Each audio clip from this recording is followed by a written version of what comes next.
नमस्ते दोस्तों, मैं राजेश व्यास वास्तुविद।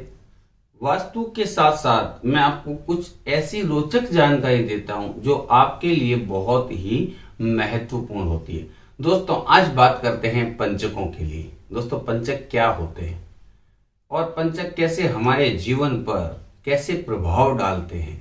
क्या हम पंचक में गृह निर्माण कर सकते हैं? क्या पंचक में भूमि का पूजन कर सकते हैं?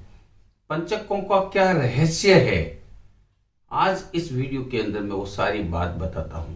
पंचक क्यों आते हैं, कितने प्रकार के पंचक होते हैं और कौन कौन से नक्षत्र पंचकों के होते हैं और क्या ये हर महीने आते हैं? सारी बात आज आपको इस वीडियो के अंदर मिल जाएगी। दोस्तों, शुरू करते हैं। दोस्तों, ध्यान रखिए, जब चंद्रमा मीन राशि और कुंभ राशि के अंदर आता है तो पंचक योग बनता है। ज्योतिष शास्त्र में पंचकों को शुभ नहीं माना जाता, तो नक्षत्रों के बनने वाले योग को ही पंचक कहते हैं। पंचकों के अंदर 5 नक्षत्र आते हैं।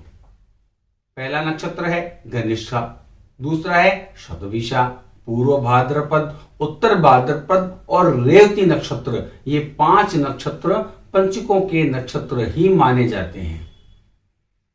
जहां तक गृह प्रवेश और गृह आरंभ की बात है तो दोस्तों, बहुत क्लियर बात बता रहा हूं आपको। जब गृह प्रवेश करते हैं तो मैंने मेरे पुराने वीडियो में आपको बताया था कि गृह प्रवेश में जो नक्षत्र होते हैं, अच्छे नक्षत्र होते हैं, इसमें रेवती नक्षत्र वो एक पंचकों का ही नक्षत्र है।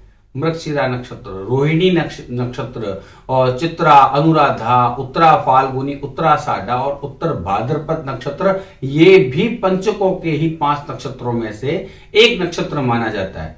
तो कोई दिक्कत नहीं है, यदि आप गृह प्रवेश करते हैं पंचक के अंदर तो आप बिल्कुल भी चिंता नहीं करें। इसी प्रकार गृह आरंभ के नक्षत्र मैंने आपको बताए थे, जैसे रेवती नक्षत्र है तो वो भी पंचकों का ही एक नक्षत्र है, तो गृह आरंभ में वो नक्षत्र आता है। उसके बाद मृगशिरा है, रोहिणी है, चित्रा है, अनुराधा है, उत्तरा फाल्गुनी, उत्तराषाढ़ा है, उत्तर भाद्रपद नक्षत्र, ये नक्षत्र भी पंचकों का ही एक नक्षत्र माना जाता है। पुष्य, घनिष्ठ का और उसके बाद श्रवण, हस्त और स्वाति, इन नक्षत्रों में भी आप गृह आरंभ कर सकते हैं। तो दोस्तों, ये आपको बात क्लियर हो गई होगी कि आप पंचक के अंदर अपने भूमि का पूजन कर सकते हैं, गृह का निर्माण भी कर सकते हैं। दोस्तों, पंचक अशुभ नहीं होते हैं। पंचकों के अंदर तो सिर्फ 5 जो बातें मैं आपको बता रहा हूं वह वर्जित मानी गई है। आप पंचक के अंदर लकड़ी नहीं खरीदें।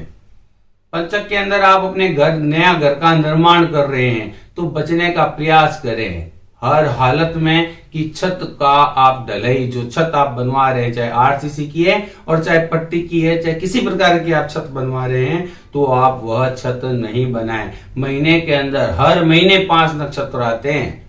हाँ दोस्तों, ये पंचक हर महीने आते हैं, इस महीने भी आएंगे। तो आप ध्यान रखें कि हर महीने इन 5 नक्षत्रों को आप देखिए कि कहीं आप छत डलवा रहे हैं तो पंचक तो नहीं है, बड़ा निवेश कर रहे हैं, तो आप अभी रोक लीजिए इन 5 दिनों को। ये ठीक नहीं रहता, आपको घाटा लग सकता है।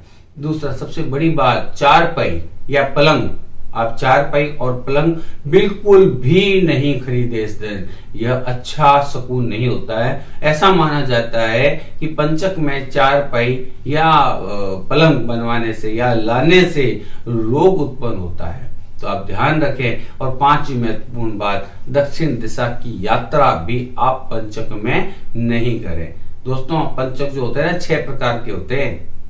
हाँ, पंचक 6 प्रकार के होते हैं। जो रविवार को जो पंचक शुरू होता है उसको बोलते हैं रोग पंचक। सोमवार को शुरू होने वाला राज पंचक ये अच्छा माना जाता है।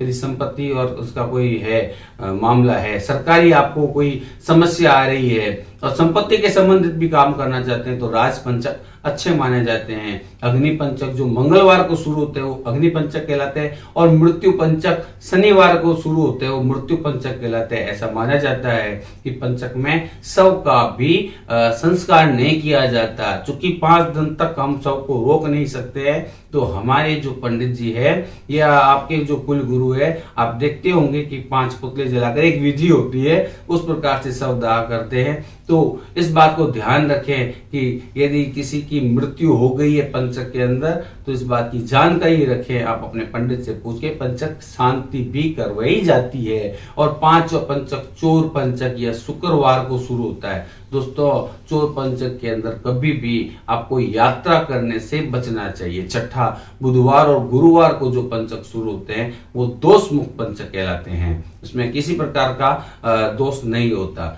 एक और भ्रांति है, पंचक जो होते हैं ना उसमें एक पूर्व भाद्रपद नक्षत्र, उत्तरा भाद्रपद और रेवती नक्षत्र, ये जो 3 जो नक्षत्र है ना ये पंचकों के ही नक्षत्र है।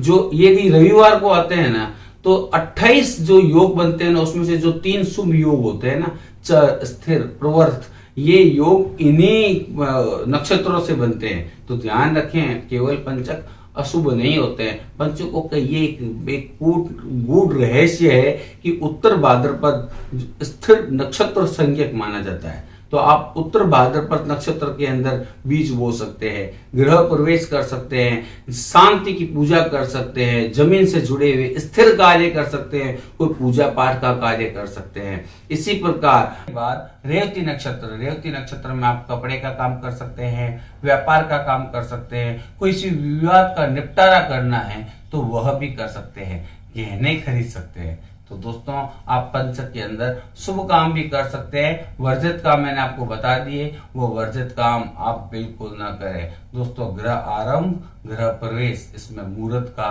बड़ा ही विधान हिंदू धर्म और हमारे ज्योतिष शास्त्रों में बताया गया है। आप भी इसकी हमारी वैदिक संस्कृति की आप पालना कीजिए, निश्चित रूप से आपको फायदा मिलेगा। आपको बहुत ऐसी रोचक जानकारी प्राप्त करनी है तो आप मेरे चैनल वास्तुविद राजेश व्यास से जुड़े। आपको ये मेरा वीडियो अच्छा लगा है दोस्तों तो आप अपने दोस्तों को शेयर करें, परिवार वालों को शेयर करें और ये चैनल आप सब्सक्राइब भी जरूर करें। थैंक यू दोस्तों।